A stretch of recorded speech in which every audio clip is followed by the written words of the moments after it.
ওসমান হাদি বলির পাঠা হলো। ইতিহাসের সেরা নির্বাচনে প্রথম রক্তটা ওসমান হাদিরই ঝরল। আপনারা সবাই জানেন, হত্যার উদ্দেশ্যে গতকালকে নির্মমভাবে তার মাথায় গুলি করা হয়। তার অবস্থা খুবই আশঙ্কাজনক। এখন বিষয় হচ্ছে তাকে গুলি করলো কারা। সবাই বোঝানোর চেষ্টা করছে আওয়ামী লীগ করেছে ভারতের ইন্ধনে। আওয়ামী লীগ এই মুহূর্তে গরিবের সুন্দর বউ, যে কেউ নজর দিতে পারে। আপনার বাসায় চাঁদাবাজি, ডাকাতি, ছিনতাই, সন্ত্রাস, শেষরামি সব কিছুর জন্যই আওয়ামী লীগের কাঁধে দোষ দেওয়া যায়। মধ্যে দিয়ে এই স্বার্থন্বেষী মহল এই সুযোগটা যে কাজে লাগিয়ে নেয়, এটার গ্যারান্টি কি? আসেন দেখি ডক্টর ইউনূস কি বলছে। ডক্টর ইউনূস স্পষ্ট বলেছে যে নির্বাচন বানচাল করার উদ্দেশ্যে এই ঘটনাটা ঘটানো হতে পারে। তো নির্বাচনটা কারা বানচাল করতে চায় বা নির্বাচন এ পর্যন্ত কারা চায়নি? এই বাংলাদেশে কেউ যেন ভুল ক্রমেও ওই নির্বাচনের কথা না বলে।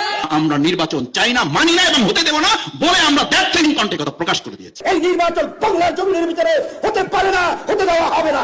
প্রফেসর ইউনূস যদি এখন বলে আমি চললাম, মানুষ রাস্তায় গড়াগড়ি দিয়ে কান্নাকাটি করে ওনার পথ আটকাইবে।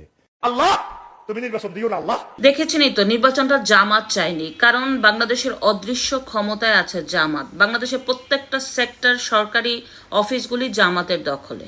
কিন্তু নির্বাচনটা যদি এই ফেব্রুয়ারিতে হয়, তবে জামাতের যে জয় হওয়ার সম্ভাবনাটা নাই, যার কারণে তারা আরও কিছুদিন সময় চেয়েছিল যাতে বিএনপির শক্ত একটা প্রতিপক্ষ হতে পারে। এর জন্য শুধু নির্বাচন পিছানোর অজুহাত করেছিল, গণভোট, পিআর পদ্ধতি ইত্যাদি ইত্যাদি নিয়ে।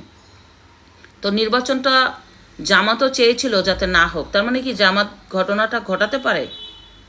জামাতের সাথে তো পাকিস্তানের খুব ভালো সম্পর্ক, আর পাকিস্তানের যারা আর্মি তারাও তো খুব ভালো প্রশিক্ষণ দিতে পারে। সবাই বলে ভারত থেকে এসেছে, কিন্তু এটা যে পাকিস্তান থেকে আসে নাই তার গ্যারান্টি কি? এরপরে আসেন বিএনপির কথা বলি। অনেকেই বলছে মির্জা ফখরুল এই ঘটনাটা ঘটাতে পারে, মির্জা আব্বাস।